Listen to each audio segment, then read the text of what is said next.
ഇവിടെ തന്നെ വെയിറ്റ് ചെയ്യണേ. പെട്ടെന്ന് വരണേ. ചില മാന്യന്മാരിങ്ങനെയാ, വെറുതെ സംസാരിക്കും. അവരെയും പ്രതീക്ഷിച്ച് മണിക്കൂറുകളോളം നിൽക്കേണ്ടിയും വരും.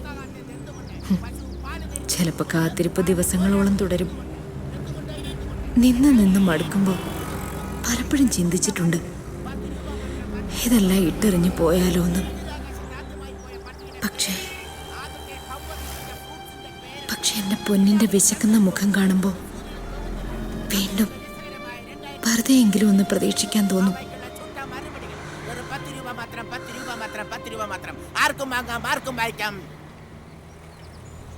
ഇന്നും ആരെയും കിട്ടിയില്ലല്ലേ? അതെ, ഇന്നത്തേക്ക് ഞാൻ മതിയോ? ആരായാലും എനിക്കൊരുപോലെ കാശ് കിട്ടിയാ മതി. കാശോ? ചേച്ചി, ഇതൊക്കെ ഒരു സഹകരണമല്ലേ? സഹകരണം കൊണ്ടേ അടുപ്പത്ത് തീ കത്തില്ല. അതുകൊണ്ട് മോൻ പോയിക്കോ. 10 രൂപ മാത്രം, 10 രൂപ മാത്രം, 10 രൂപ മാത്രം. 2222 ചോദ്യങ്ങളും അവയ്ക്കുള്ള ചോട്ടാ മറുപടികളും. 10 രൂപ മാത്രം, 10 രൂപ മാത്രം, കാശ് കുറച്ച് 10 രൂപ മാത്രം, 10 രൂപ മാത്രം. അപ്പൂപ്പാ, 2222 ചോദ്യങ്ങളും അതിനുള്ള സൂപ്പർ മറുപടികളും. 10 രൂപ മാത്രം. മേടിച്ചോ, നല്ല ബുക്കാണ്. എന്തിന് വായിക്കാം. വേണ്ടേ? പുസ്തകമൊക്കെ ആർക്ക് വേണം? അപ്പാപ്പന് പറ്റിയതാ. ഷക്കീല ചേച്ചിയുടെ കിടിലൻ ലേറ്റസ്റ്റ് കാലം കഴിഞ്ഞില്ലേ, അവളെയൊന്നും ആർക്കും വേണ്ട. അപ്പാപ്പ, 6ാം ക്ലാസ്സിൽ ഒരു കൊച്ചിന്റെ ഉണ്ട്. കൊച്ചി കൊള്ളാം. 100 രൂപയാകും.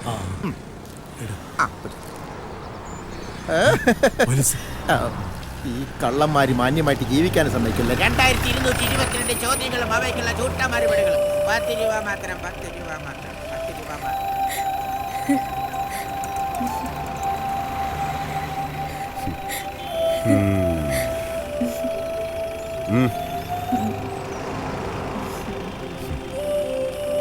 പോയിട്ട് വരാം. ചെല്ല് ചെല്ല്.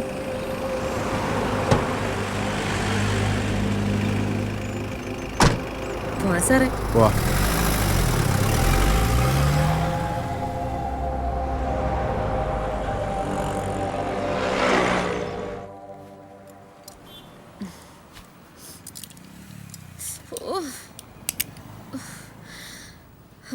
അല്ലേലും ഈ പോലീസുകാരിങ്ങനെ തിരിഞ്ഞും പിരിഞ്ഞും നോക്കാതൊരു മേല. ഹലോ സാറേ. എന്താടി? കാശ് തന്നില്ല. കാശോ? എന്തിന്? എന്തിനാ? എന്റെ മടിക്കുത്തഴിച്ചേന്. ഞങ്ങൾ സാറിന് കാശ് തരാറില്ല. അത് പറ്റില്ലല്ലോ സാറേ, എനിക്ക് വാങ്ങിയല്ലേ പറ്റൂ. എന്റെ കുട്ടി പട്ടിണിയാ. അവളുടെ വിശപ്പ് മാറ്റാനാ സാറിന്റെ കൂടെ വന്നേ, അല്ലാതെ പേടിച്ചിട്ടല്ല. ഓഹോ, നീ എന്റെ കാശ് വാങ്ങുന്നൊന്ന് കാണണോടി. ഉള്ളിലിട്ട് അഴിയെണ്ണിക്ക് ഞാൻ. ഓളോ, ജീവിക്കാൻ വഴിയില്ലാതെ നിൽക്കുന്ന പെണ്ണിന്റെ മടിക്കുത്തഴിച്ചിട്ട് നിന്ന് ന്യായം പറയുന്നോ? കള്ളപ്പൂ. ഇതുപോലെ ഞാൻ ഒരുപാട് സാറന്മാരെ കണ്ടിട്ടുള്ളതാ. കാശ് തന്നിട്ട് പോ സാറേ, നാണം കെടാതെ. കൂടുതൽ മുരളണ്ട. നിങ്ങളൊക്കെ കൂടി ചാർത്തി തൊന്നൊരു ഓമന പേരുണ്ട് എനിക്ക്, വേശ്യ.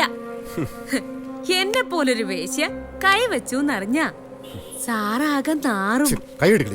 അത് വേണോ?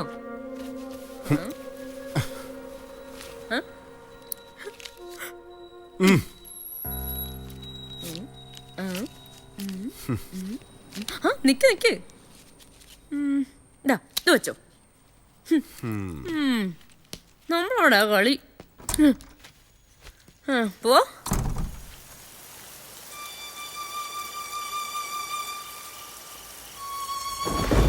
തുടർന്നുള്ള യാത്രകൾ അത്ര സുന്ദരമായിരുന്നില്ല. എല്ലാവർക്കും സംഭവിച്ചത് തന്നെ എനിക്കും. എന്നെയും ആർക്കും വേണ്ടാതായി. എൻ്റെ കുട്ടി പട്ടിണിയുമായി.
പുസ്തകത്താളുകൾക്കുള്ളിലായാലും എല്ലാം വിഴുങ്ങാൻ വെമ്പൽ കൊള്ളുന്ന അഗ്നിക്കരികിലാണെങ്കിലും ഇന്നലകളിലെ ഞാൻ ഇന്നത്തെ വെറും ഓർമ്മകൾ മാത്രമാണ്.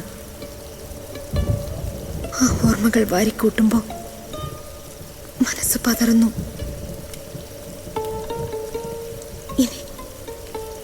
ഇനി ഈ പുക പോലെ എനിക്ക് പറക്കണം ആകാശത്തിന്റെ അത്യുന്നതങ്ങളിലേക്ക്. അവിടെ എന്റെ സഖാവുണ്ടാവും.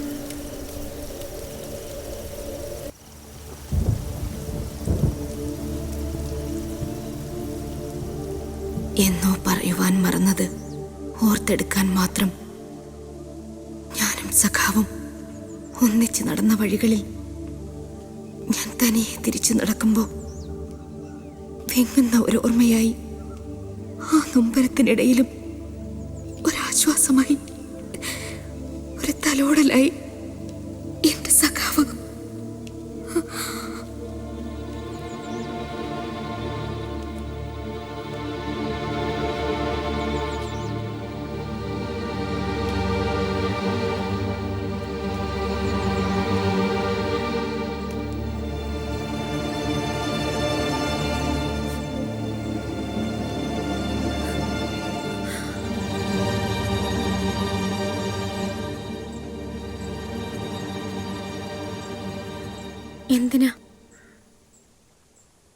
എന്തിനാ സഖാവേട്ട എന്നെ ഇങ്ങനെ സ്നേഹിക്കുന്നേ? സ്വന്തം അച്ഛൻ തന്നെ പിഴപ്പിച്ചവളാ. എന്നിട്ടും എന്നെ ഞാൻ സ്നേഹിച്ചത് നിന്റെ ശരീരത്തെയല്ല, ഈ മനസ്സിനെയാണ്. അച്ഛനെന്തോ വൃത്തികേട് കാണിച്ചെന്ന് കരുതി ഈ മനസ്സ് കളങ്കപ്പെട്ടിട്ടില്ല, അതെനിക്കറിയാം. പക്ഷെ ഞാൻ വേണ്ട, ഒന്നും പറയണ്ട. ഒന്നും സംഭവിച്ചിട്ടില്ലെന്ന് മാത്രം ചിന്തിക്കുക. ഇതെല്ലാം നിന്റെ തോന്നലുകൾ മാത്രമായിരുന്നു. അപ്പോ എന്റെ അമ്മ എനിക്ക് നഷ്ടമായതും ഒരു തോന്നലായിരുന്നു. അമ്മയോടത്ത് പോവാൻ പോയ എന്നെ എന്തിനാ ആശുപത്രി കൊണ്ടുപോയത്? ഞാൻ പറഞ്ഞില്ലേ, എനിക്ക് നിന്നെ വേണം, ഈ സമൂഹത്തിനും. ഇനി ഒരിക്കലും ഇത് ആവർത്തിക്കരുത്.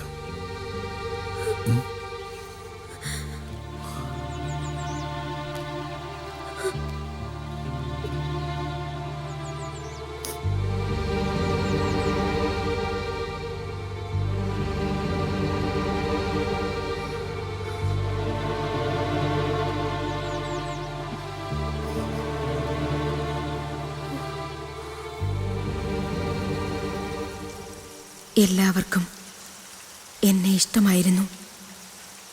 പക്ഷേ അവരെന്റെ സഖാവിനെ പോലല്ല. അവർക്കെല്ലാം എന്റെ ശരീരത്തോടായിരുന്നു കൂടുതൽ ഇഷ്ടം.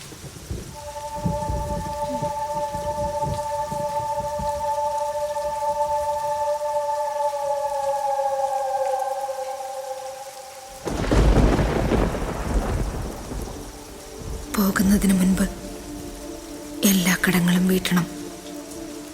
ഒന്നും ബാക്കിയാവരുത്.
ചേച്ചി കഴിക്കാൻ എന്തെങ്കിലും വാങ്ങണോ?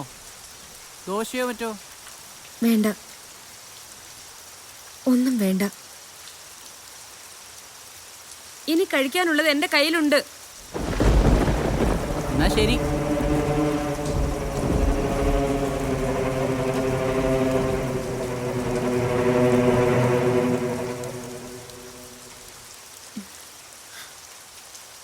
നീ പോയോ? ഇല്ല. എന്താ ചേച്ചി? മുരുകനെ ഞാൻ വിളിക്കുന്നു പറ. ആ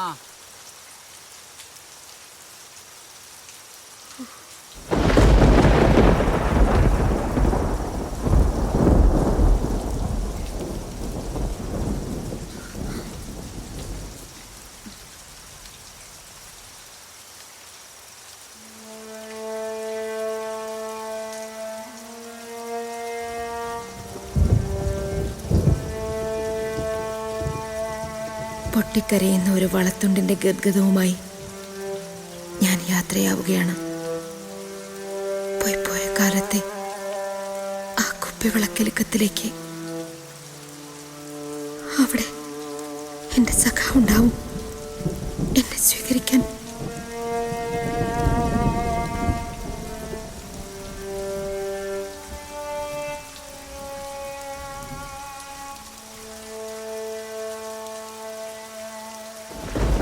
ഈ യാത്രയിൽ എനിക്ക്